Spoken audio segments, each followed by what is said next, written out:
આજે બની છે।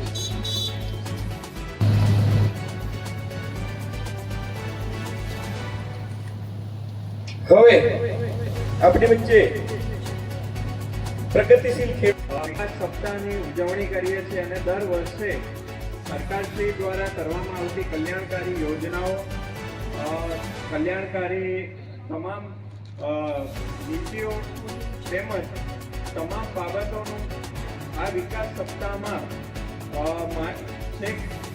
છેવાડાના માનવી સુધી પહોંચાડવામાં આવે છે કે કઈ પ્રકારે સરકારશ્રી દ્વારા તેમને સેવાઓ પૂરી પાડવામાં આવે છે, તેમને લાભ પૂરા પાડવામાં આવે છે અને તેમને વિવિધ આયામોમાં વિવિધ પદ્ધતિ દ્વારા સહાયથી લઈ અને તેમને સપોર્ટ કરવામાં આવે છે।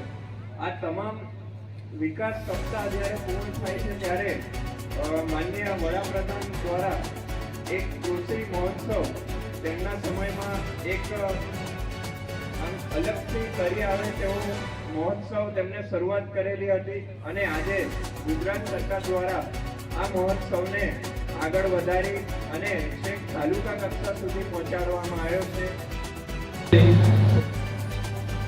પાકમાં આવતા રોગ અને જીવાતનું મુખ્ય નિયંત્રણ કરવાનું ખૂબ સરસ માહિતી આપી પ્રાકૃતિક ખેતીમાં કે કઈ રીતે એનું આપણે નિયંત્રણ કરી શકાય।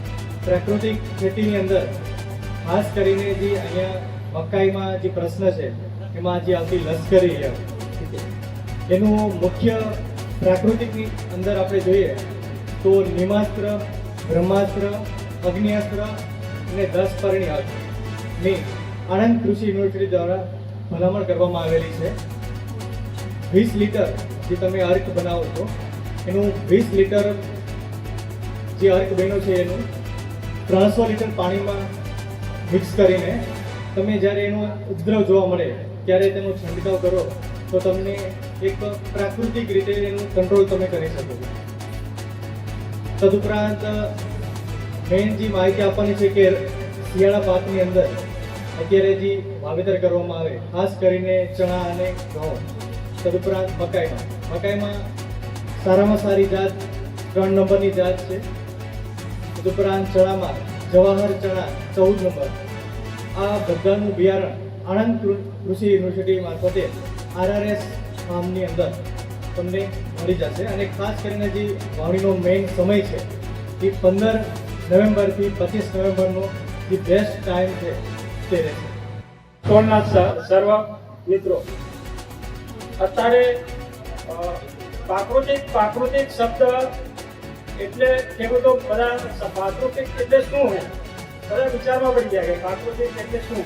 પ્રાકૃતિક એટલે આપણા ઘડવૈયા જેવી ખેતી કરતા હતા એવી જ ખેતી કરવાની છે। કે ઘડવૈયા કેવી ખેતી કરતા હતા તો કે કોઈ પણ જાતનું બાહ્ય ઇનપુટ ધારો કે બીજ, ખાતર કે દવા કોઈ પણ લાવવાની નથી, એ રીતની ખેતી કરતા હતા। જે બીજ આપણો પ્રાકૃતિક બીજ એટલે કે આપણે ઘરનું જ બિયારણ એટલે કે કેવું કે આપણે ખેતરની અંદરથી સારું એવું બિયારણ છાંટી લેવાનું અને એ જ બિયારણ આપણે એનો સંગ્રહ કરી અને એ જ બિયારણનો ઉપયોગ કરવાનો। અત્યારે આપણે મોંઘા બિયારણ લાવીને એનો વધારે પૈસા આપણે ખર્ચતા હોય છે, તો એના માટે આપણે પોતે આપણા ઘરનું જ બિયારણ અને દવા પણ આપણે લાવવાની નથી। બધું જ પ્રાકૃતિકની અંદર દેશી ગાય આધારિત ખેતી થાય છે। દેશી ગાય આધારિત ખેતી કરવા માટે આપણે પહેલાં તો દેશી ગાય હોવી જોઈએ।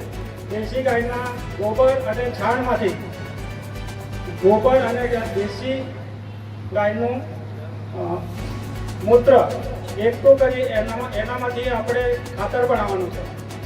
એ ખાતરના પ્રાકૃતિકની અંદર એના 5 આયામો છે। 5 આયામની અંદર ઘન જીવામૃત, બીજામૃત, આચ્છાદન, જીવામૃત અને મિશ્ર પાક વાપસા